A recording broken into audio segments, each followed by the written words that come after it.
Oi, gente, bem-vinda, bem-vindo ao Infinitas Letras, segunda temporada, Fluxos Atemporais. Estamos aqui, Sabine Mendes Moura e Cláudia Potibrão, eu. Duas escritoras, duas autoras, batendo papo aqui nesses programas, falando de escrita, falando de processo criativo, falando de outras mil coisas que a gente adora falar. Acho que se você está acompanhando a gente até aqui, você já sabe que não é só programa de escrita, né? A gente fala sobre mil outras questões, especialmente nessa temporada que a gente está falando do oráculo que a Sabine criou ou fez download, como ela falou.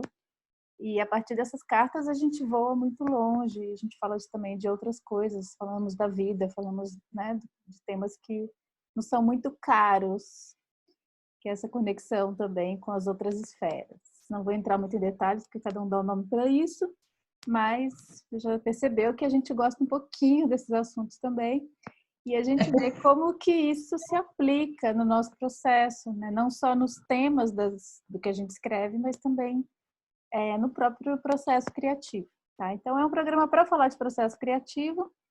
De vez em quando a gente fala também como essas cartas se manifestam nas histórias, em personagens, como podem influenciar as nossas criações. E sempre começamos com uma leitura. Nessa temporada a gente está assim, né? Não sei se na próxima a gente segue, mas nessa temporada a gente começa alternando cada dia, cada encontro com um texto que eu escrevo, que a Sabine escreve. Então hoje é o dia de Sabine e ela vai ler um texto que tem a ver com a carta de hoje. Então agora eu passo a bola para Sabine. Vamos ver até que ponto tem a ver, se tem a ver, mas eu achei que tinha muito a ver. Na verdade, eu acho que esse livro tem a ver, de maneira geral, com a carta de hoje, o livro inteiro. E eu vou dar um contexto. O livro se chama O Messias de Antônia, e ele está de graça no Wattpad, para quem quiser ler. E é um livro que é composto por contos. Se não me engano, são 13 capítulos. E aí, cada capítulo é um conto independente, 12 capítulos são contos independentes, mas se você ler o livro de cabo a rabo, existe um romance ali. E o 13º capítulo fecha. Que todas aquelas personagens de todos aqueles capítulos estão fazendo um romance. Então, trabalha muito com o que a gente vai falar na carta de hoje, depois vocês vão ver por quê, né, que tem a ver com conexões também. E aí eu escolhi o capítulo hoje, o capítulo 8 para ler hoje. O capítulo hoje se chama Jardim 1 e é o capítulo da Lúcia, né? Cada capítulo tem uma personagem também. Então vamos lá. Jardim 1. O sonho de Lúcia era ser paga para estar com crianças o dia inteiro. Um jeito de subsistir sem grandes esforços. Com os pequenos, conseguia comunicar-se de verdade, coisa que quase nunca acontecia com os adultos. Além disso, estar em uma sala de jardim 2, ouvindo histórias, brincando, ensinando, fazia com que se esquecesse de todos os inconvenientes e contradições do dia a dia. Chatices, em geral, perdiam sentido, por mais que seus colegas insistissem em destacar o nível de paciência necessário em uma profissão como aquela. Lúcia não sabia do que estavam falando. Simplesmente não se relacionava com as crianças daquele jeito. Paciência com gritos, choros e manha? Quantas vezes quisera fazer a mesma coisa? E já adulta, valia lembrar. Quantas vezes perder o controle? Diziam-lhe: entendo, você não é paciente. Entendo, você não é paciente, é compreensiva. Mas não era isso. Mas não era isso. Não se tratava de entender nada. Percebia que os adultos punham distância entre eles e as crises infantis para, desse lugar, analisá-las, talvez com base nas próprias memórias. Lúcia, no entanto, era direta, achava as crianças bem mais corajosas do que ela. Afinal, tentavam se expressar até o fim, não importando as consequências. Recusavam-se a caber em carapuças sociais apertadas, mesmo em uma idade em que tudo o que se quer é ser aceito. Chegava a tremer quando compelida, por coordenadores e afins, a soltar um comportem-se. Não queria ser parte de um mundo que lhes ensinava o corpo como assunto delicado, a mente como algo a ser preenchido e o coração como massa confusa a ser ignorada. Trabalhar com crianças permitia lhe lembrar que sempre havia outras possibilidades, fora do apertado molde em que vivia, nem que fossem apenas gritar, berrar e espernear. Não era mãe ainda e por falta de coragem. Pensava no processo que levava aqueles pequenos a se tornarem adultos encastelados em egos. e histórias do coração ouvidas repetidas vezes, com o mesmo gosto e encantamento, iam rareando até perderem de vez o lugar para informações tabuladas e textos em estilo manual. Responsabilidade além da conta tornar-se mãe, sabendo que despertaria ódios, ainda que momentâneos, e tendo de se contentar com o melhor possível ou com o que dava para fazer. Compreendia os pais em sua humanidade e adultice, mas seguia se sentindo mais próxima de seus filhos. Lúcia trabalhava em uma pequena creche-escola a 2 quadras de sua casa. Cuidava de jardim 1 durante o dia e um jardim 3 na parte da tarde. 2 turmas grandes para os padrões daquela escola, com algo em torno de 15 alunos cada. O marido, acostumado a detestar o próprio emprego, não dava muita atenção ao hobby de Lúcia. Mas a questão dele não era exatamente a diferença salarial gritante. Estava mais relacionada à crença de que todo trabalho digno deve ser sacrificante. De qualquer forma, aquilo não era assunto dela, como fora há 5 anos, quando eram recém-casados. Naquela época, discutiam tudo e opinavam sobre as vidas um do outro com liberdade. Foram alterando a dinâmica também por livre e espontânea vontade. Sonhando com vidas mais independentes, começaram a crer que não misturar amor e decisões pessoais poderia ser saudável. Desandara, como às vezes desanda, e agora havia dias em que Lúcia estranhava aquele marido dormindo a seu lado. A perspectiva era apavorante, mas não mais que a ideia de perguntar-lhe se ele sentia o mesmo. Folheava agendinhas de alunos naquela manhã quente de início de semestre, quando se deparou com o inesperado recado da mãe de Gisele. Gigi era uma das queridinhas da sala, mas não sabia o sentido da palavra partilha, exigindo atenção de professores e assistentes. Esperta, chegara à escola já cheia de números e cores, mas reclamava o nível de dedicação dispensado a filhas muncas. Oi, tia Lúcia. Escrevo porque queria saber se a Gigi tem pedido para ir ao banheiro, porque em casa ela nunca pede. E se eu não controlar os horários, já viu, né? Faz xixi na cama. Me deixa a par, sim? PS. Coloquei a agenda dentro da pasta para não sujar de suco. Assinado, Antônia. A mãe aparentava mais idade do que tinha. Lúcia estranhara seu comportamento um tanto histriônico na primeira reunião de pais. Devia estar na casa dos 20 e poucos, uma das primeiras a chegar na hora da entrada. Antônia batia pezinho, tensa, sempre que o sinal atrasava, coisa de mãe que trabalha fora. Às vezes eram os avós que apareciam para buscar a menina, mas parecia ser o tipo de pessoa que fica o máximo de tempo possível com seus filhos. Uma pessoa que Lúcia admirava e diante de quem se sentia mais do que nunca um bebê. Virando a página, viu que dobras e amassados nas páginas finais da agenda e, impelida por um senso estético qualquer, acabou abrindo-as com o objetivo de ajeitá-las. Mas havia outro escrito, feito às pressas, ao que tudo indicava. Mais rascunho que bilhete, não havia cabeçalho e as palavras se estendiam por mais de uma folha. Lúcia pôs-se a ler, semi-culpada, um olho na agenda e outro nas crianças, que faziam uma atividade em grupos. Vez por outra, alguém enfiava um pedaço de madeira pintada ou giz de cera entre seu nariz e a página, tornando a culpa um tiquinho maior. Mesmo assim, foi seguindo. Oi, Bruno, tudo bem? Conta tudo. Filmes, teatro? Vi que tá de máquina zero agora. Isso é coisa do Sérgio? Peça nova? Aliás, como anda o Sérgio? Morro de saudade de todos. Mande beijos grandes para ele e Patrícia. O Guto ainda está com vocês? Bem, se estiver ou se vocês se esbarrarem pelas ruas de Nikit, mande abraços e votos de inspiração e fé, como ele mesmo costumava dizer. Não vou mentir que estou com um pouco de inveja, risos. Vocês aí vivendo como dá, cheios de história para contar, dormindo na praça porque não tem pro hotel, segui outro rumo e sei lá, acho que fiquei exigente em relação a mim mesma. Sinceramente, não sei se isso é bom ou ruim. A inveja, claro, não é falta de amor. Vocês me representam e às vezes não sei se eu mesma me representam mais. Tia, olha, eu fiz um robô! Que lindo, Breno, adorei. Bom, eu vou parar por aqui. Eu achei que esse trecho tinha a ver com a carta. Oi? Uma pergunta. É de agora esse livro? Não, esse livro eu escrevi quando eu tinha 25 anos. Eu não conhecia. E uma curiosidade, ele está no Wattpad, porque foi um livro que eu nunca publiquei, e aí, em 2018, eu acho, ou 2017, eu resolvi recuperar e fazer uma revisão, e colocar no Wattpad, assim, para disponibilizar para quem quisesse ler. E aí eu tive uns retornos bacanas dele. Era um livro assim, que eu já não pensava mais em publicar. E uma curiosidade sobre esse trecho, né, que a professora está lá lendo, é como se fosse para quem vai lendo o livro todo como se fosse um romance, essa personagem Antônia, que é a mãe da menina, ela de fato existe, ela abre o livro, por isso que se chama o Messias de Antônia. Então é como se a professora estivesse lendo alguma carta, alguma coisa que a mãe rascunhou na própria agenda da filha e se esqueceu, né? De arrancar dali. Mas faz sentido para quem está lendo a história. E uma curiosidade é que Bruno é o Bruno Cordeiro, cineasta da companhia.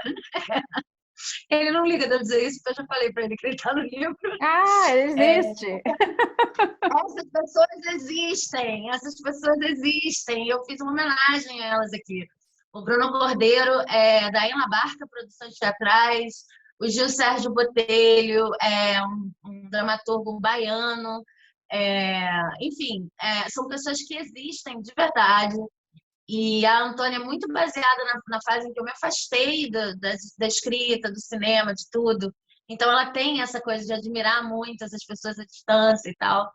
E aí, quando eu escrevi isso, coloquei o nome deles, eu mostrei para eles. Eu falei, olha, entendam o que eu estou fazendo, eu não estou mais nessa fase, mas eu queria botar o nome de vocês, porque por muito tempo vocês foram minha âncora, minha motivação de gente que consegue seguir essa vida e tal. Espero que vocês não levem a mal.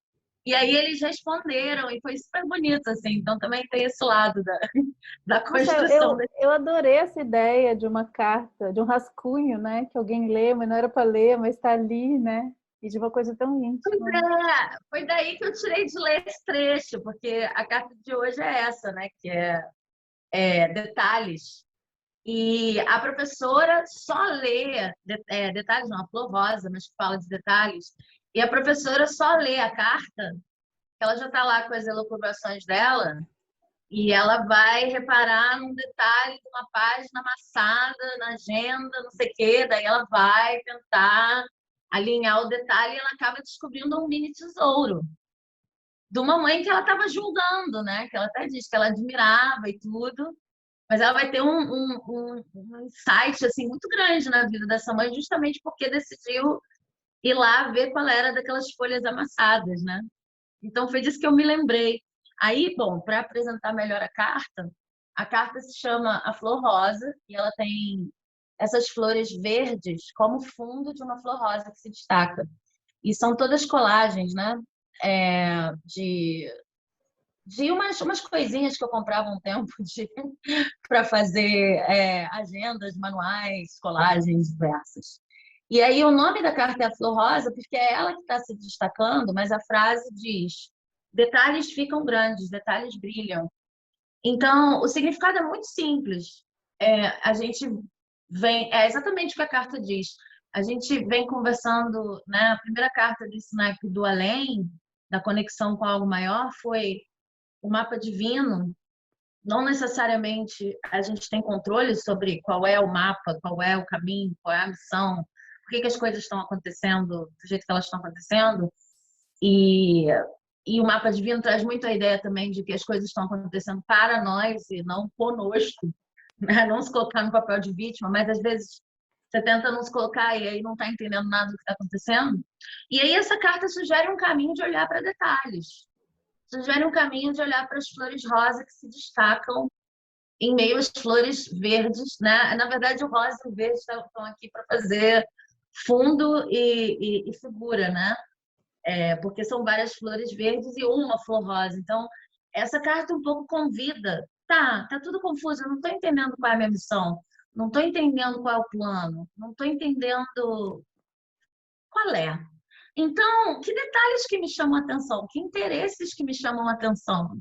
E o detalhe pode ser um detalhe físico, como uma flor rosa, mas podem ser interesses também. Podem ser coisas recorrentes. E podem ser coisas muito, a princípio, randômicas, como esse, eu estou lendo aqui uma agendinha e aí tem um amassado e me dá de consertar o amassado e aí, de repente, eu vou encontrar um tesouro ali. porque eu decidi consertar o amassado, né? Mas o tema é mais ou menos esse. E aí isso é uma coisa que eu uso muito quando eu estou travada, em vários sentidos, na vida, na escrita. Então, olha o que se destaca. Nunca, acho que eu já falei isso na outra temporada, mas tem uma autora, não vou me lembrar o nome da autora, mas a menção a ela que eu li está no livro que a gente já mencionou aqui, O Caminho do Artista, que diz que quando a mãe dela faleceu, ela nevava, né? E aí ela observou a beleza dos flocos de neve caindo pela janela, caindo lá de fora da janela, ao mesmo tempo que ela sentia aquela profunda tristeza. E foi aquele detalhe que meio que lembrou que em qualquer situação, por mais difícil que seja, por mais que você não esteja entendendo o plano, existia beleza e existia alguma coisa de segmento e de sim para a vida e de sim para os projetos, né? E é uma coisa que no livro, no Caminho do Artista, a autora também fala muito, várias vezes, repete muito, que, na verdade, ela fala que a solução está na atenção, porque atenta você descreve, e aí descrevendo, em vez de julgar, você repara esses detalhes, sabe? Mas a carta é basicamente isso, é muito simples. Aí queria saber o que você puxou dessa carta quando ouviu falar aí pela primeira vez. É bastante coisa, mas vamos lá. Bom, primeiro eu queria contar um detalhe de hoje, né? É muito legal porque a Sabine apresenta a carta aqui no final do programa e ela grava para mim o significado da carta 2 dias antes, ou um dia antes, né? E às vezes eu deixo para ouvir bem pertinho. Então eu estou quase sabendo junto com vocês o significado. Eu só não escuto, só não deixo para saber aqui para poder preparar alguma coisa. E aí foi muito engraçado porque hoje cedinho eu estava numa clínica veterinária para castrar minha gatinha. E aí puseram a gente esperando na garagem da clínica, era um lugar horrível, assim, porque era de frente para a avenida. E eu tenho, bem, gente, vai parecer frescura, mas eu tenho muita sensibilidade no ouvido, né? E agora, depois da Punks, porque eu fico muito quieta em casa, é muita loucura quando tá ali de frente para uma avenida com ônibus, com aquele barulho todo. Então, eu estava realmente muito atordoada ali, esperando, né? Tinha que ficar ali esperando. Não podia ir embora. Aí eu falei, meu Deus, e agora? O que eu vou fazer? Eu tô aqui sentada, não tem para onde olhar, não tinha nada, era tudo muito estranho, muito barulhento, muito feio. E aí a primeira coisa que a gente faz, o que todo mundo estava fazendo ali, porque foi chegando gente, né? Pega o celular. E aí ainda pensei, eu vou ouvir o que significa a carta que a gente vai gravar hoje. Quero ouvir, né? Já que eu tô aqui, eu vou fazer alguma coisa. Só que aí me veio, assim, na hora que eu ia ouvir, assim, poxa, mas você já vai pro celular? Será que não tem nada aqui para você ver, para você estar aqui, né? Porque eu queria sumir dali. Tudo que eu queria era estar longe dali. Inclusive sensorialmente, porque estava me... Aí, de repente, eu bati o olho, assim, tinha um cacto, um vaso. Aí eu olhei, assim, já tinha visto aquele cacto, mas aí eu olhei mesmo, de verdade, eu vi um mini ioiô pendurado, rosinha. E era engraçado, porque era um ioiô rosa no cacto verde pendurado, um ioiô pequenininho. Aí eu fiquei olhando para aquele ioiô, eu falei, Aí de repente eu fui vendo pequenas coisas, né? Eu fui vendo que o chão, todo detonado, horroroso, assim, tinha lá, todo destruído, tinha musgo brotando do chão. E eu tô numa fase que eu tô apaixonada por musgo. Não sei o que eu tenho, eu tô com uma conexão com musgos. Eu acho o máximo o musgo. E de repente eu olhei e tinha um musgo debaixo do meu pé. Aí eu falei, gente, eu vou ficar olhando para esse musgo. E aí uma hora o barulho já não estava mais tão alto, né? E parece que aquela garagem foi se transformando um pouco. E eu quis trazer. Aí depois eu fui ouvir o áudio. Aí quando eu fui ver o que era, eu nem lembrava qual era o nome da carta, né? E aí a Sabine fala, não, porque no meio do turbilhão você começa a olhar para alguns detalhes. Eu falei, gente, que coisa, né? Porque, assim, isso é uma curiosidade do dia de hoje, mas eu tô, assim, trazendo para as histórias eu acho interessante porque o mundo fala com a gente, né, através não são sinais, porque tem uma carta que né, são sinais, que a gente já falou dela. Eu sinto que aí não é como um sinal que vem de fora, né, como, na verdade nunca né, é sempre de dentro, mas esse me dá uma sensação disso mesmo, de alguma coisa que brilha, de alguma coisa que e depois você tem que até decifrar, assim, me dá uma sensação gostosa de ter que entender o que é, né? O que isso aí significa. Então, primeiro a gente sente você fala assim, olhei para ali, aquilo me chamou a atenção, uma rachadura, e aquilo me disse alguma coisa. E foi interessante você trazer esse texto, que de alguma maneira é uma professora de jardim, porque a criança, ela é assim, né? Na verdade, a gente é assim. A criança, ela se permite ser assim, ela não, a gente depois vai embotando isso, né? Acho que isso é do ser humano. Mas se você olha para uma criança saudável, né, que não está já enfiada numa tela, ela está o tempo todo olhando para o mundo e vendo isso aí, né? Tanto que às vezes fica ali num detalhe que chama atenção e aquilo está abrindo uma porta interna. É sempre assim, né? Eu tenho a impressão de que o sinal, o objeto externo que te chama atenção, é quase que um selo, assim, um código para você, e depois você vai lá para dentro entender o que aquilo está te trazendo, né? Mas esses códigos estão no mundo externo. E eu uso isso como exercício também. E é muito interessante isso de você sair para o mundo e ver o que te chama atenção.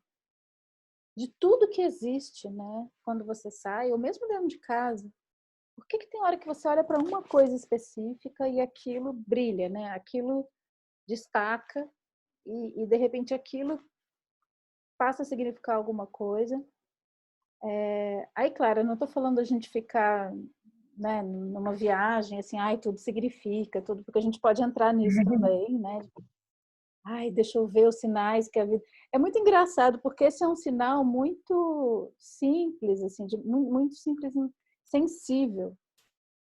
Se a gente não está no. Eu acho engraçado você falar da carta do hoje, né? Porque o hoje, se a gente não está no hoje, se a gente não está no aqui e agora, a gente não consegue ver isso. Né?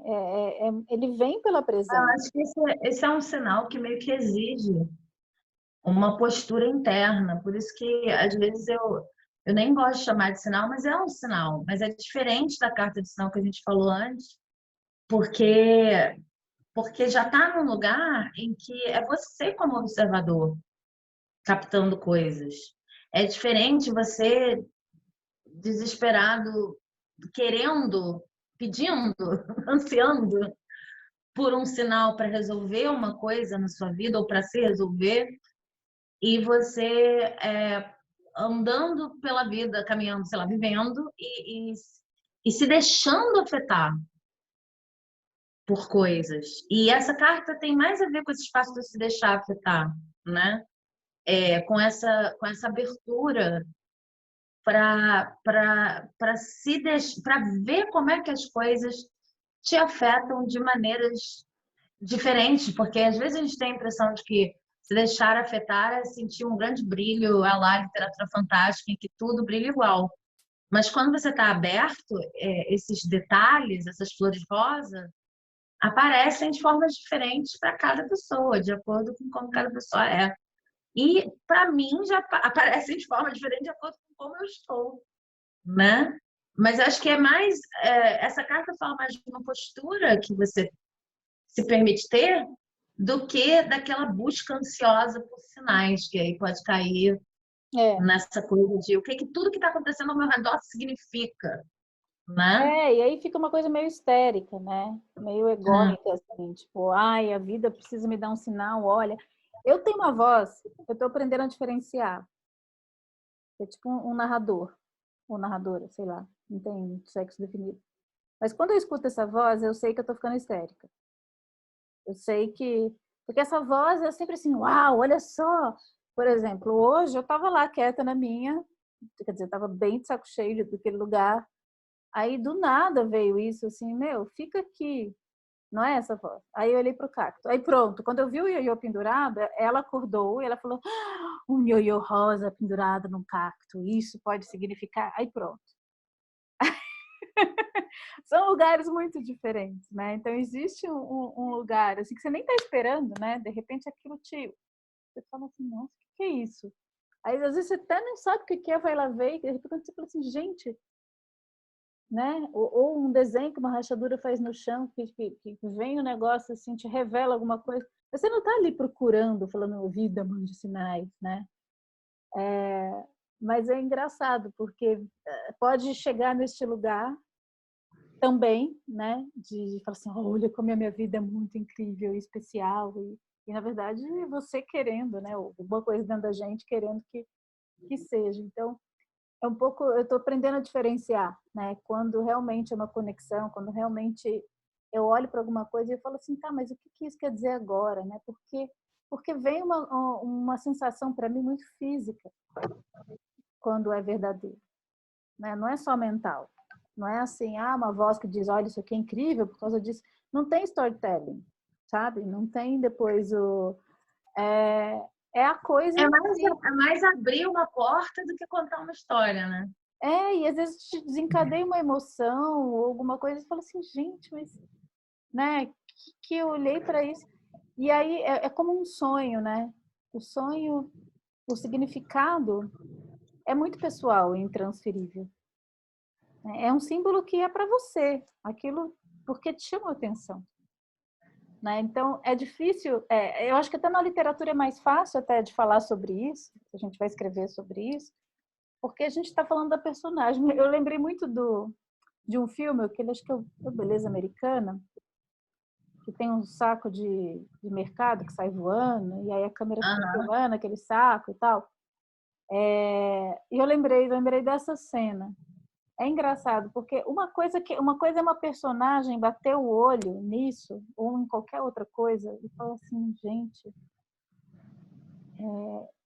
isso significou alguma coisa para mim. Outra coisa é você pegar uma imagem e achar que aquilo vai significar para todo mundo. E não vai, né? E o frustrante, às vezes, de relatar essa experiência é você conseguir dar conta de explicar. Ou uma personagem, né? Se você está narrando uma personagem. O quanto aquela coisa é tão relevante e a outra pessoa já está vendo um risco no chão, ela está vendo... Porque é isso, né? Aquilo é importante para você, né? Aquilo abriu... Aquela chave só serve para você. Né? Não é uma coisa que você compartilha. Eu não sei se é isso, tá? A carta, mas eu fiquei refletindo sobre isso.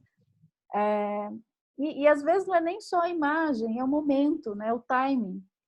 Porque às vezes uma mesma coisa que eu vejo hoje imbuída de uma determinada questão é diferente de ver isso num outro momento. Né? Então, às vezes, aquilo tem um significado porque, como uma vez, eu estava passando por uma questão muito difícil, emocional, e estava ali, né, achando que algumas coisas iam desandar, já estava temendo pelo pior, e de repente eu bati o olho num vasinho de violeta que eu tinha em casa, que fazia muito tempo que não dava flor, e naquele dia ela estava cheia de flor. E as flores, para mim, têm significados muito profundos. Para mim, quer dizer, mas para a humanidade inteira. Não, mas essa questão, para mim, é significativa. Quando eu vi aquele vaso, eu não estava buscando um sinal no mundo, eu estava realmente muito triste. Mas quando eu bati o olho naquele vaso, eu sabia que aquilo que eu estava com medo que acontecesse não ia acontecer. Eu soube quando eu olhei para o vaso. E eu nem estava esperando um sinal, mas naquele momento eu soube, né? Porque simplesmente assim, meu rosto fez assim, é como...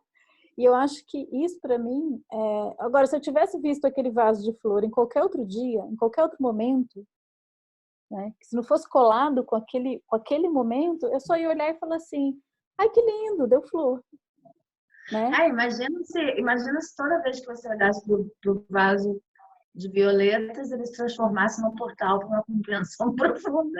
Ia ser um pouco difícil você conviver com violetas, né? Tipo, eu vejo muito como uma porta mesmo, como você está falando. É o momento preciso em que uma determinada coisa, e acho que pode ser abstrato também, como você falou, não precisa ser uma imagem, faz clique para te abrir uma porta.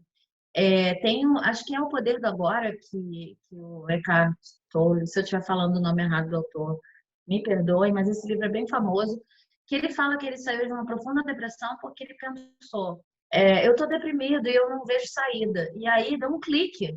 E era um clique abstrato, né? Mas para mim isso é um detalhe.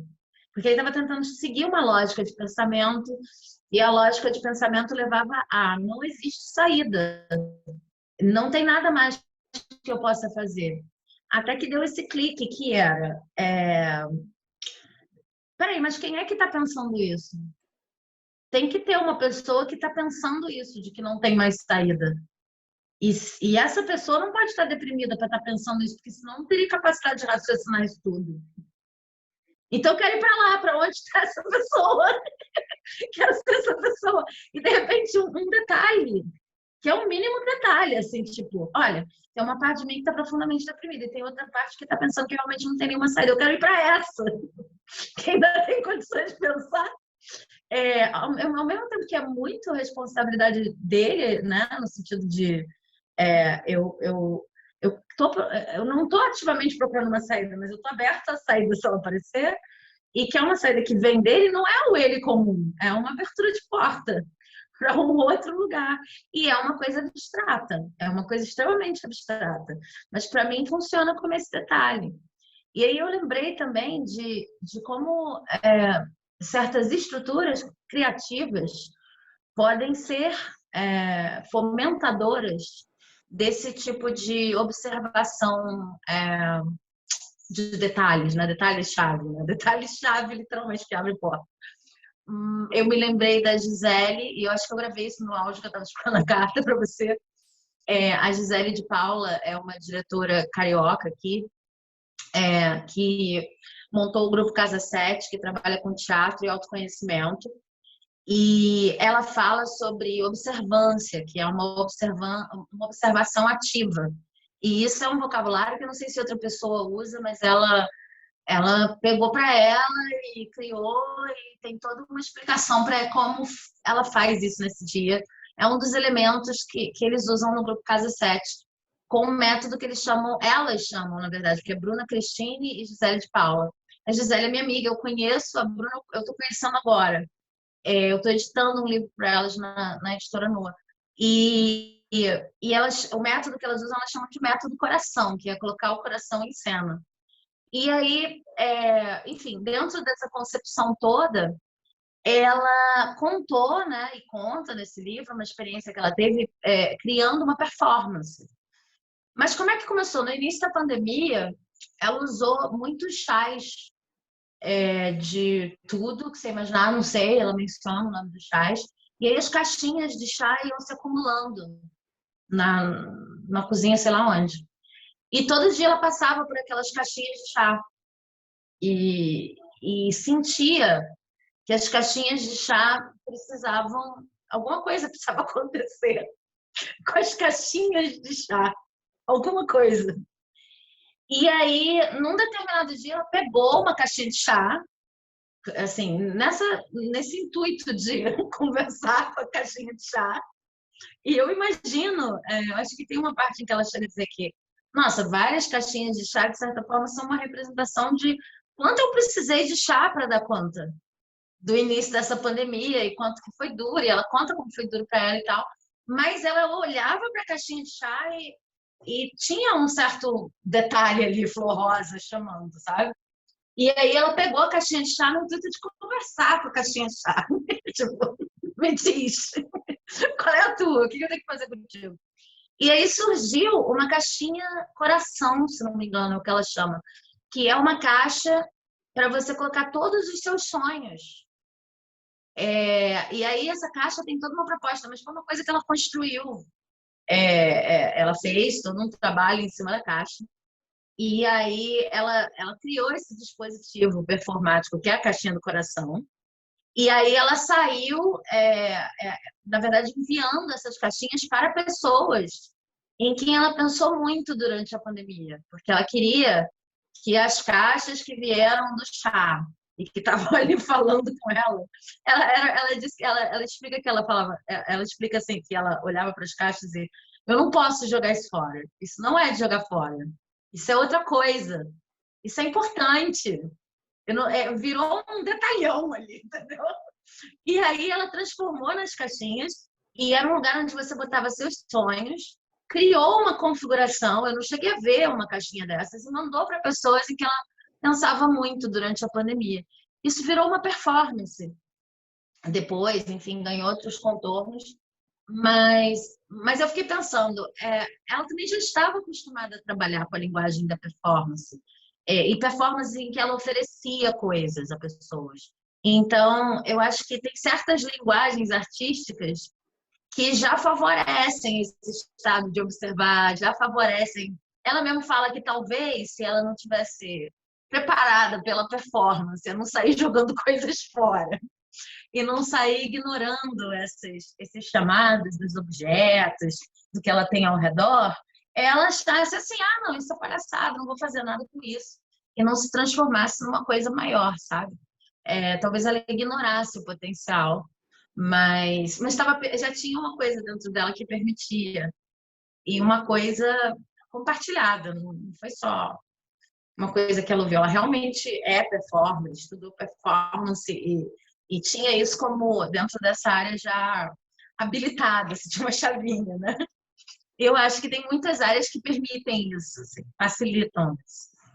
Eu acho que tem uma coisa também, eu não sei se extrapola um pouco o conceito, né, da carta, mas é que me ocorreu também. Quando a gente está escrevendo ou uma cena, um personagem, esses detalhes que te chamam a atenção numa pessoa também, né, que não é da vida como um todo, mas você olha e você fala, gente, o que é dessa pessoa, né? Como essa pessoa, ela transborda o que ela é, em que detalhes. E aí é diferente de você ficar criando ali uma cena que traduza mentalmente, né? Às vezes, quando a gente observa as pessoas, a gente vê... são nesses detalhes que aquele ser se torna único. Às vezes é num jeito de pegar a xícara, ou às vezes é um jeito de se vestir, um acessório, uma coisa que se repete, né? E aí, quando a gente vai escrever, observar esses detalhes, observar essas idiosincrasias, quando a gente leva isso para a escrita, fica muito rico. Porque acho que é o que dá também uma sensação de que aquela é uma pessoa. E aquela é uma pessoa única, que tem aquelas coisas que só ela faz, né? Não é um personagem genérico, não é um tipo, é assim, é algo que aquela pessoa faz, daquele jeito, sempre, né? E aquilo transborda o que essa pessoa é. Então, me veio muito essa aplicação também desses detalhes, dessa observação do que te chama a atenção na outra pessoa também, né? Isso tanto na vida mesmo, né? Também a gente consegue escrever a partir do momento que a gente observa. Se a gente não está atento a esses detalhes, ou como uma coisa se expressa, qual é a melhor forma de expressar? Eu me lembrei muito aqui também, hoje eu estou bem de referências pessoais, né? Mas eu lembro, você falou da autora, que fala dessa cena do floco de neve. Eu lembro logo depois que meu pai faleceu, né? Eu estava lá, minha mãe mora no interior e eu fui passar o fim de ano com ela, meu pai já não estava mais lá. Ele já tinha feito a passagem há um tempo e teve um dia que para mim foi o dia que melhor expressou aquele luto, que foi como ela sentia, né? Não só como eu sentia, porque ela convivia com ele diariamente, eu não, já, né? Já não vivia mais. E ela andou, a gente ia andando pela feira e as pessoas iam perguntando, e ela sempre, não, tá tudo bem, tá tudo bem, tá tudo bem, né? É a vida, e dando aquelas respostas que a gente normalmente dá quando tá ali no... E aí uma hora ela sentou para comer um pastel. E eles sempre dividiam um pastel. E naquela hora que ela sentou para comer o pastel, nunca vou esquecer todos os detalhes, porque foi muito forte o aqui e agora. Eu lembro que eu estava sentada, estava ventando, a gente sentou uma na frente da outra, ela perguntou se eu queria, eu falei que não. E aí eu fiquei sentindo aquele vento e olhando ela comer o pastel, que ela costumava dividir com meu pai. E aí a ausência ali ficou muito forte, porque ela estava comendo aquele pastel sozinha. E ela se entregou tanto para aquela experiência, que a minha mãe é muito controladora, né? Assim, ela Mas naquele momento eu vi que ela entrou ali. Ela estava ali no passado, ela estava em outro lugar e ela comeu aquele pastel inteiro em silêncio. E ali foi muito forte. Tipo assim, para mim a imagem do luto é uma pessoa comendo pastel na feira. Depois de vários feirantes perguntarem dessa pessoa, né? Esse silêncio. E eu jamais, se eu não tivesse observado os detalhes dessa experiência, tudo bem, é muito pessoal, né? É como eu descrevo o luto do meu pai, mas através da minha mãe, né? Que aí eu quero o luto para ela, não para mim. Mas é quando a gente vê esses detalhes, é que depois a gente consegue recriar também com uma riqueza, né? E mesmo que aquele sinal não diga alguma coisa para aquela pessoa, como disse para aquele personagem, e a gente consegue contar, aquilo se faz, assim, a experiência se recria com muita riqueza, né? Então, eu acho que nesses detalhes, acho que são recursos, é essa palavra, assim, acho que eles são grandes recursos para a gente conseguir dar conta das experiências que às vezes são muito difíceis de descrever, mas que elas resvalam nessas pequenas ações, nessas pequenas imagens, né? Nesses detalhes também. Então, eu não sei se tem a ver com a carta ou não, mas me ocorreu isso. Assim. Não, eu acho que tem a ver. Eu acho que tem a ver e eu acho que esses detalhes estão em tudo, assim, na personagem, como você falou, na cena, porque não existe cena sem personagem, né? Então, eu estava escrevendo hoje uma cena em que um menino de 9 anos, foi o que eu lembrei quando você começou a falar. Um menino de 9 anos que está numa situação muito difícil tinha que abrir uma porta. E aí, por algum motivo, eu sempre visualizo as cenas, eu escrevo as personagens assim, eu sou personagem, sempre. E aí, meio incorporado, assim. Eu sou a personagem, então eu sou aquele menino de 9 anos, mesmo eu escrevendo em terceira pessoa, que é o caso. E aí tem algumas coisas de que aquela personagem necessita para construir aquela dor daquele momento. Então, às vezes, é uma porta pesada. Às vezes, nesse caso, nem era uma porta pesada, era uma porta diferente, com uma certa textura. E aí eu preciso contar essa textura, sabe? E aí extrapola um pouco essa noção de que entra um pouco na história do pastel de feira, né? Porque como é que foi que a cena chegou? Às vezes a pessoa está de luto e não tem nada acontecendo para ninguém que veja de fora. Ou no caso desse menino, dessa personagem, porque a ação em si eu acordei, eu não sei onde eu tô, eu olhei o quarto, eu cruzei uma sala, eu saí de casa para ver onde eu tô. E alguma coisa, claro que quando você está num estado de dolorido e desorientação também, porque não sabe onde estava, você vai olhar para aquele lugar de forma diferente. Então, o que apareceu para mim, o que surgiu na minha construção foi essa porta, e um certo escuro, e um teto baixo, etc. Mas principalmente a porta. Tem coisas que você se apega. E todo mundo já passou por isso. Assim. Nos dias que eu estou muito desorientada, eu mal enxergo. Eu já sou míope. E aí, capaz de eu deixar o óculos sujo mesmo, então já fica naturalmente mais embaçado. E quem usa óculos vai entender o que eu estou falando. Assim. Uma hora você repara que a sua vida foi completamente embaçada naquele dia, que você estava tão em outra que você nem limpou o óculos. Mas fora isso, você não é nada. Assim, de repente, uma coisa aparece no seu caminho. No caso dele, foi a porta. E aí não é um detalhe no sentido de abrir porta, mas também é uma expansão da carta, nesse sentido de que ele precisava sair daquele lugar. E aí, de repente, não é uma porta tão bonitinha, isso que eu quero dizer. Mas é uma porta, é uma saída do lugar, é uma coisa que enfim, que empurra a personagem para frente. E se a gente pensar como é nosso dia a dia, às vezes tem um estudo muito bacana que eu acho que pode ajudar com isso, com outras coisas, que é de uma mulher chamada Charlotte Linde.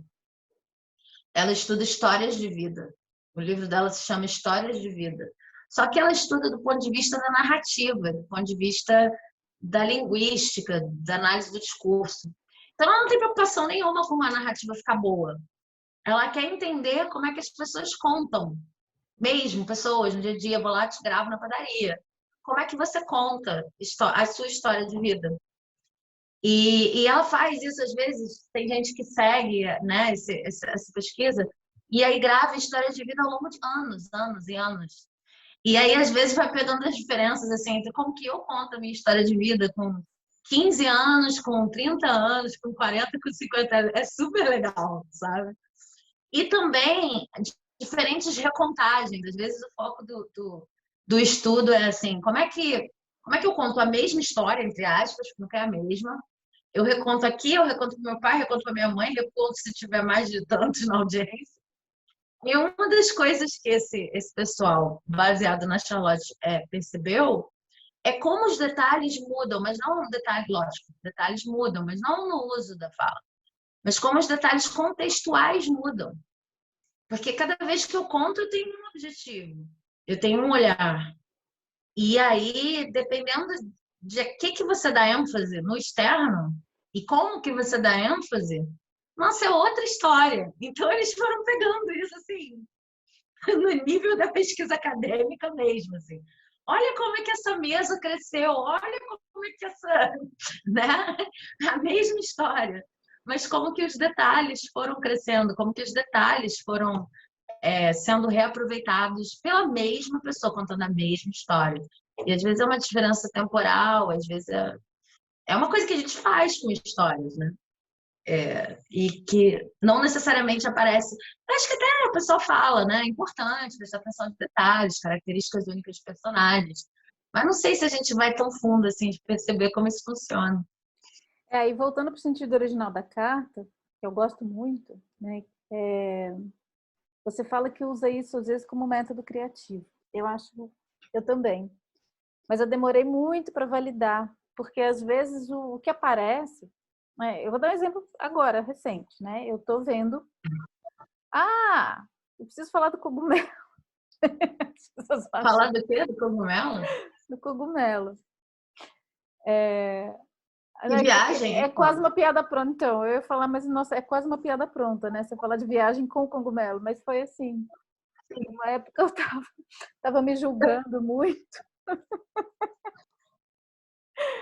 E eu aqui limpando meu óculos, depois de tudo que eu falei, eu vou limpar meu óculos, né? A gente tá ótimo hoje. Acho que foi na época, se não me engano, 2018, 2018. Sei lá, aquela época bem, né? Fácil do país, que a gente estava com muito medo, né? De que alguma coisa terrível que acontecesse.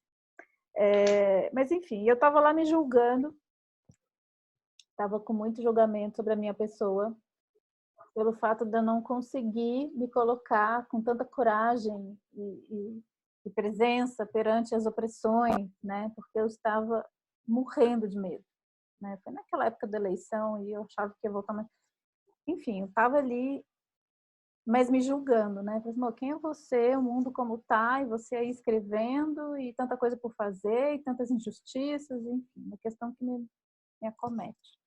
Aí fui deixar meus filhos na escola, eles estudam numa escola que é no meio do mato. Na volta, estava passando por uma pracinha, que sempre tem uma mata ali. E aí, essa questão do que te chama atenção, né? Tinha um grupinho de cogumelos. Eu não consegui parar de olhar para aqueles cogumelos. Eu parei ali. Agora pensa a cena, porque era um vereador de carro ali. Então, às vezes, passavam os pais que deixavam os filhos. Aí tinha uma pessoa ajoelhada, assim. E aqueles cogumelos, eles eram assim, eles tinham um estilo muito, muito compridinho e ele ficava tipo uma plataforma. Né? Ele era meio retinho, assim.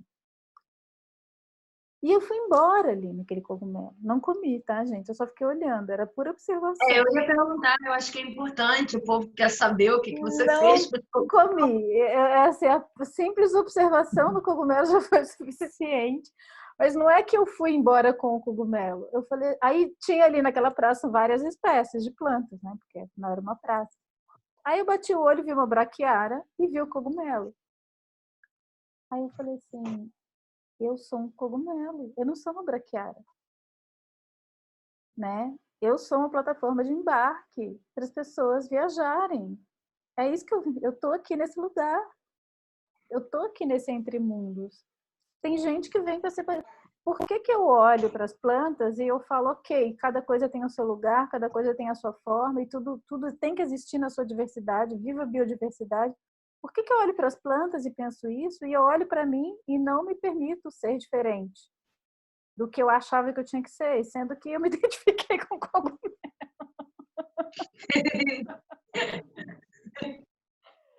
Aí, aquele dia, não sei por que, eu me apaziguou esse tema, entendeu? Porque eu falei assim, eu ficava olhando, e realmente, por isso que eu falei que parece uma piada pronta, porque eu falei, tem a braquiária e tem o cogumelo. Aí eu fiquei repetindo isso para mim, existe a braquiária, existe o cogumelo. Braquiária, para quem não sabe, é aquela planta que quando tá assim, não tem nada, né? O solo seco é aquela planta que surge e dali, a partir dali, tudo começa a nascer. É aquela que aguenta só o pino, que aguenta tudo, né? E eu não sou uma braquiária. Não sou. Assim, por mais que eu admire, eu não sou. E aquele dia eu percebi isso olhando para o cogumelo e falando assim, bom, tudo tem a sua função e a minha função está mais para, né? Se tem um sol escaldante, esse negócio aqui. Eu acho que o título desse vídeo tem que ser Você é uma braquiária ou um cogumelo? Quando a gente for postar. Porque, assim, é muito bom isso. O pior, a pessoa que tem uma viagem com cogumelo, não a partir dele, né? Assim, não porque comeu, não porque... Aí, mas fez muito sentido e aquilo me apaziguou, entendeu? E foi isso. Foi andando e olhando para um grupinho de cogumelos. E agora eu estou olhando para os musgos, eu não sei porquê. Eu ando em conexão com os musgos. E começou a me chamar atenção também. E eu fico olhando, e é um negócio muito pequenininho. Muito... E assim, é claro, né, que eu não vou entrar numa viagem total, tipo, olha, tem um sentido mais profundo. Tem, sempre tem. A vida tem sentidos profundos em todos os lugares. Então, é uma coisa assim, ao mesmo tempo, nem romantizar isso, né? Nem depender disso. Agora eu preciso sempre estar em conexão com alguma coisa que vai me chamar. Até porque se for assim, não funciona. Porque quando a gente está assim, a gente está no egão ali, esperando uma grande experiência, né?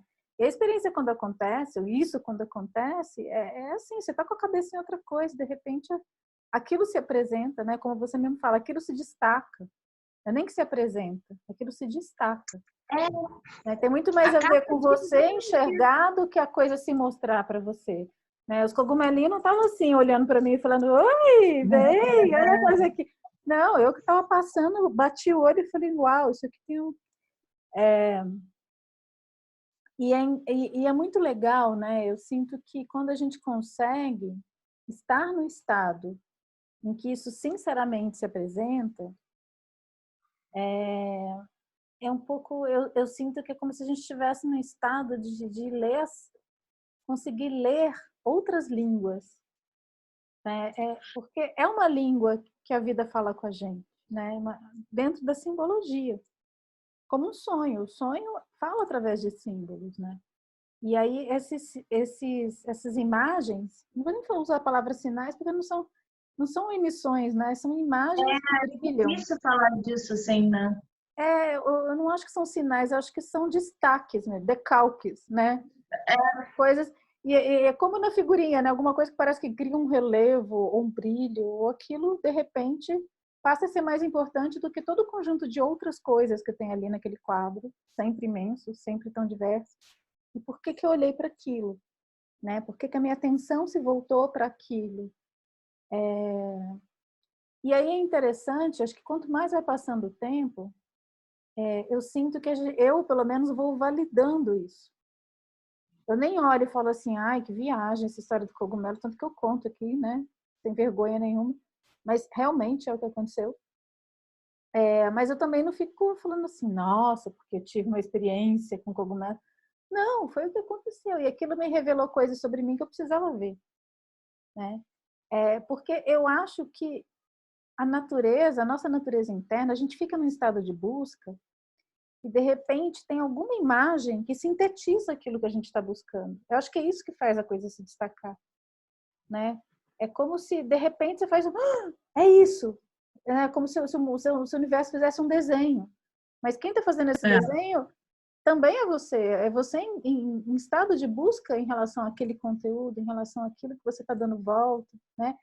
Isso não vem do É como nada. se você terminasse o contorno do desenho, né? Você já estava até desenhando, mas aí de repente ele aparece contornado, assim, na sua vida. Legal. Você sabe que eu fiz um workshop com uma dramaturga, agora, putz, depois eu procuro o nome dela para pôr na descrição. E ela tinha isso como método, uma escocesa. Ela tinha uma peça, assim, ela sempre estava assim, buscando, né? Ela tinha uma sensação de uma peça que ela tinha que escrever, ou às vezes ela já sabia mais ou menos de qual era o conflito. E ela só começava a escrever quando ela batia o olho numa imagem que para ela sintetizava a estrutura. Aí era bem específico, era uma imagem em síntese, só que da estrutura, do movimento dramático da peça.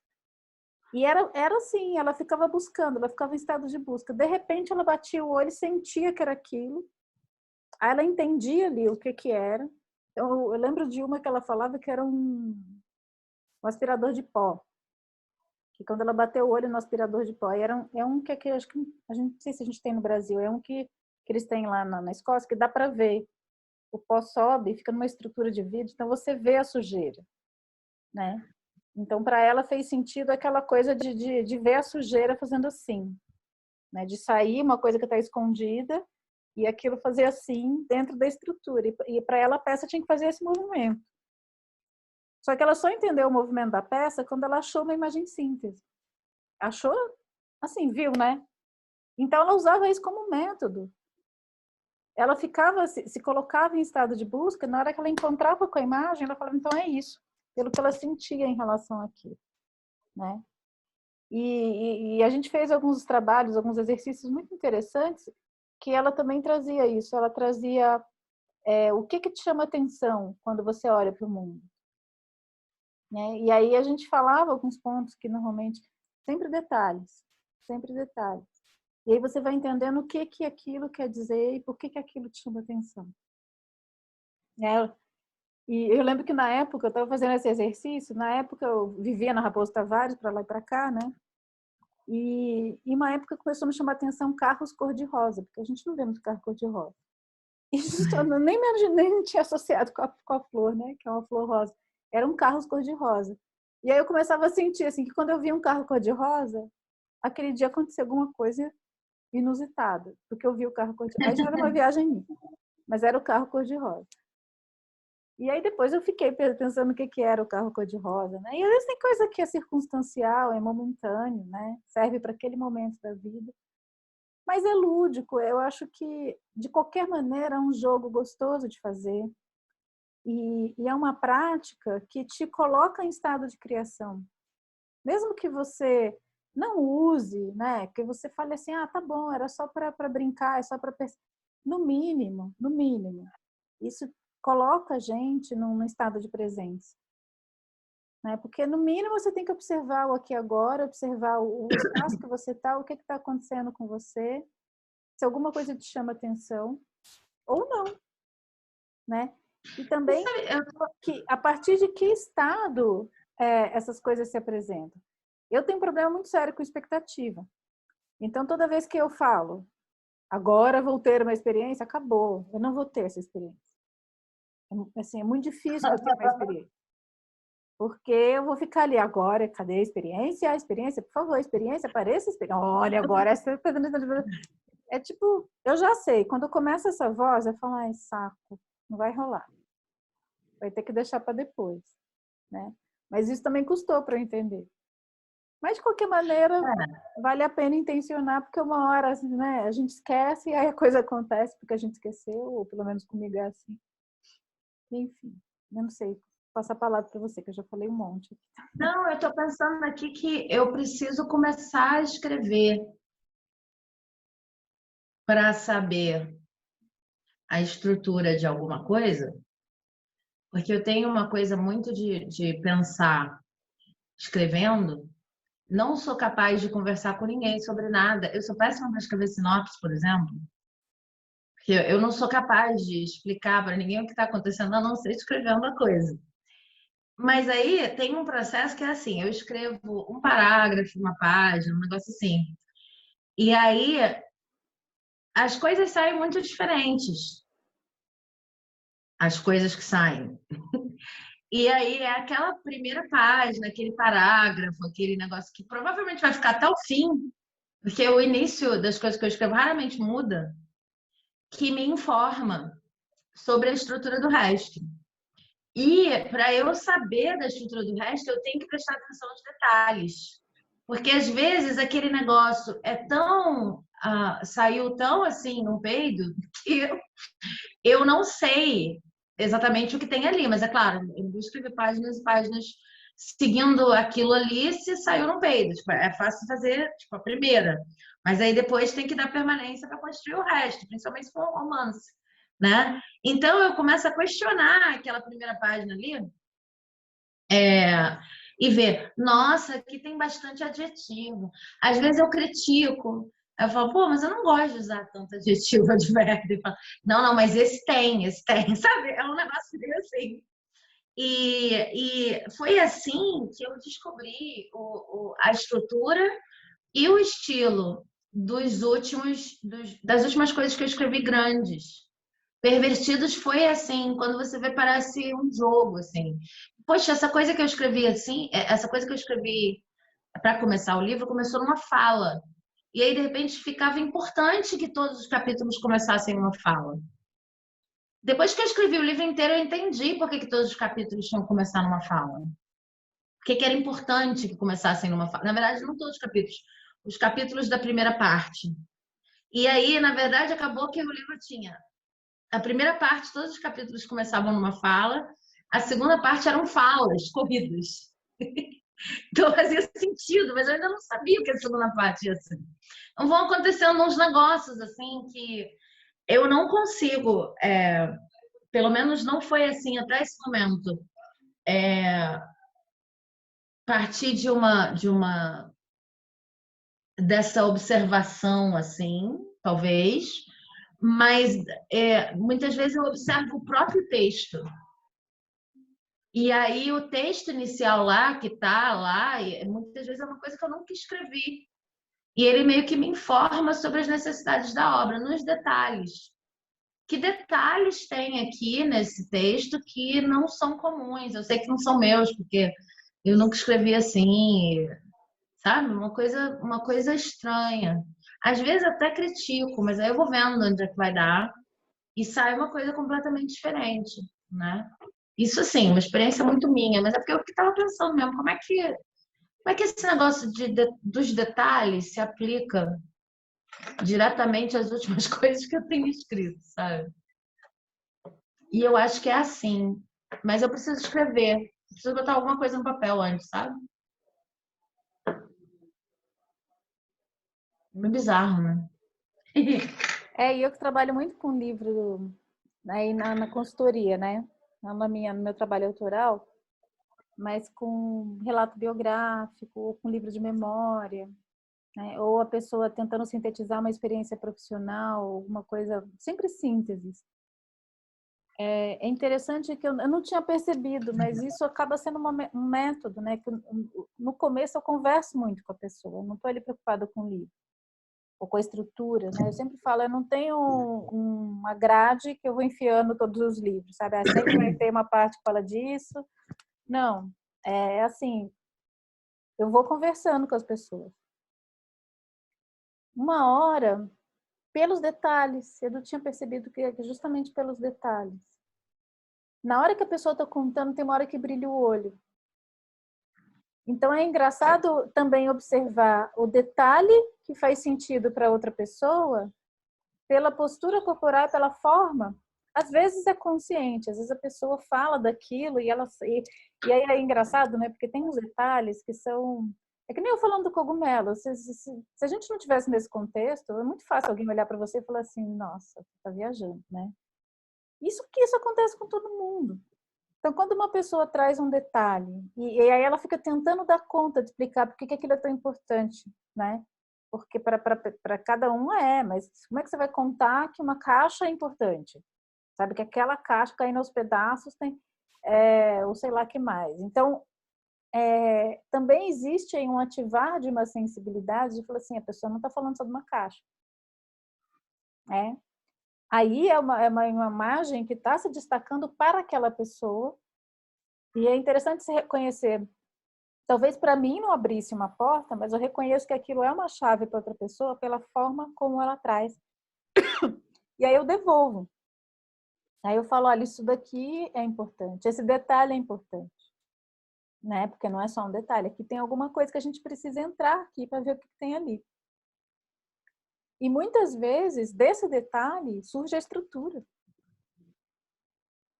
E é engraçado, Sabine, como é muito mais fácil ver no outro do que quando o processo é nosso, né? Quando a gente está no processo, é tudo muito... A gente está imerso no negócio. E o que eu acho muito gostoso de fazer consultoria é que tudo parece tão óbvio, que tem hora que eu falo assim, quer dizer, a palavra não é óbvia. É claro, né? Você está vendo de fora.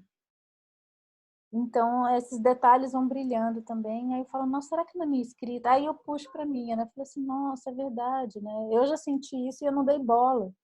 Eu vejo que para outra pessoa é importante esse detalhe, eu aponto para isso, eu vejo quanto que isso amplia, né? Isso, às vezes, você olhar para um detalhe é o que faz abrir o caudal do criativo, né? Porque é ali que está. É ali que está. É naquele detalhinho, é naquela imagenzinha, você fala assim, entra aí, porque aí tem ouro, né? É aí que está o ouro. É um pouco meio caça ao tesouro mesmo, né? Porque dá uma sensação de você estar buscando aonde tem vida ali, né? Não. E quanto mais eu sinto assim que a gente vai validando essas imagens, por mais absurdas que elas pareçam, mais a vida vai falando com a gente, ou mais a gente vai não bloqueando isso, porque eu realmente acho que isso acontece o tempo todo, né? E quanto mais a gente valida isso, brinca com isso, abre espaço para isso, mais a gente vai dando conta de ler isso no mundo, né? E parece que é isso. Às vezes eu tenho a sensação de que tem uma outra língua que eu aprendi a falar e a língua que eu converso com a vida, sabe? E isso vai se mostrando. Mas se eu quero ter uma experiência, isso não acontece. Aí já eu bloqueio, né? Porque aí eu não tô no aqui e agora, não tô no que pode, em tudo que pode acontecer. Eu tô já numa expectativa de que algo aconteça. Essa nossa conversa, ela já pode criar uma expectativa. Ela pode tanto abrir a experiência, né, de validar a experiência, falar, nossa, é verdade, né? Hoje eu olhei para aquilo, mas pode também criar uma expectativa que bloqueia, né? Então... Meu Deus, cadê meus detalhes? A partir de amanhã verei detalhes, né? E também a gente não ficar dependente disso, né? Porque... É engraçado você falar de língua, porque se você for ouvir, tem um monte de vídeo no YouTube de poliglotas, né? E aí, quem é poliglota, bom, tem muitos poliglotas que conseguem viajar para os lugares e para aprender a língua. Eles passam 2 semanas lá e aprendem a língua. Enfim, não me pergunte como. Mas, assim, como é que eles fazem? Eles falam assim, olha, a pior coisa que você pode fazer e começar a perguntar para as pessoas, fazer curso, não sei o que, preocupado com gramática, vocabulário, não sei o que lá. Você tem que ir e, enfim, submergir naquele universo e começar a reparar a maior quantidade de detalhes diferentes do que você está acostumado a chamar de língua possível. E aí você consegue, em 2 semanas. Não me pergunte como faz isso na prática, mas muito mal comparando. Eu me lembro que quando eu viajei pela primeira vez para países que falam espanhol, e espanhol é muito fácil para a gente, não é mentira, mas todo brasileiro acha que sabe falar espanhol, bota um ion ali no final, não sei o quê. A gente meio que começa a falar espanhol com detalhes. E aí eu fui para o Chile e aí eu reparei que todo mundo falava pô. E aí eu comecei a botar pô no final de todas as frases. E aí você bota o ion, e aí você bota não sei o quê. Então, começa a falar outras línguas mesmo nos detalhes, né? Então, eu achei legal você fazer essa associação de língua, porque, tá, tudo bem, não são palavras, mas são formas, né? São coisas que você começa a olhar querendo se relacionar com elas. Que nem um poliglota iria para um lugar que não entende nada. Tá, o que tem de diferente aqui? Se eu não ficasse tão no cabeção de tudo que eu já acho que é necessário para falar outra língua, tipo, gramática, prática, vocabulário, isso aqui. Se eu só ficasse aqui aberto, será que eu não falava?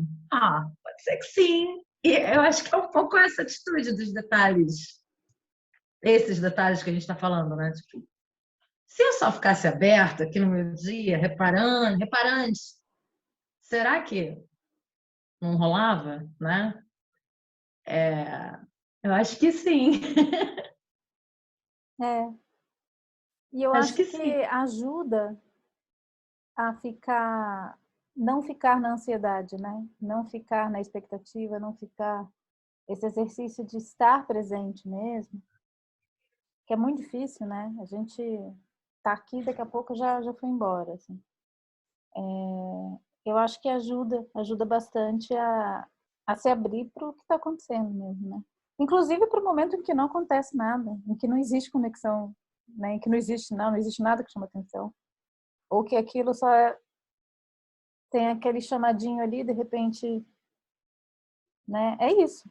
Tipo aquele ioiô. Eu fiquei olhando para ele e eu falei, não fiquei buscando nenhum grande significado no ioiô.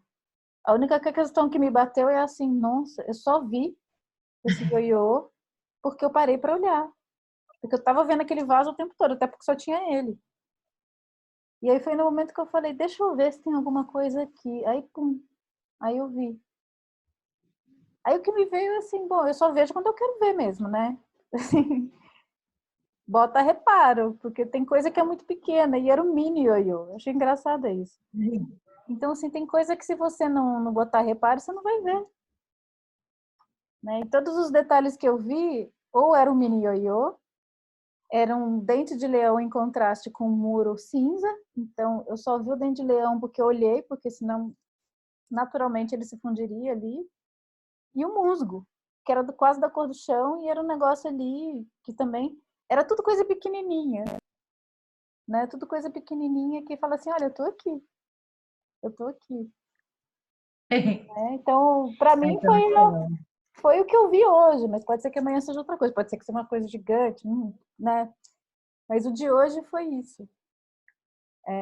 Dá E uma é sensação de divertido. aventura Às também, né? vezes isso rendeu uma sequência de postagens poéticas, né? Já que eu estava lá sem fazer nada, eu falei, pelo menos vamos fazer poesia. E já serviu, sabe? Já me tirou dali. Já me tirou daquele mau humor, já me tirou do meu desconforto auditivo, porque é onde eu estava botando a minha atenção, né? Então é interessante isso. Acho que é importante para mim, eu tenho percebido, aonde eu ponho atenção,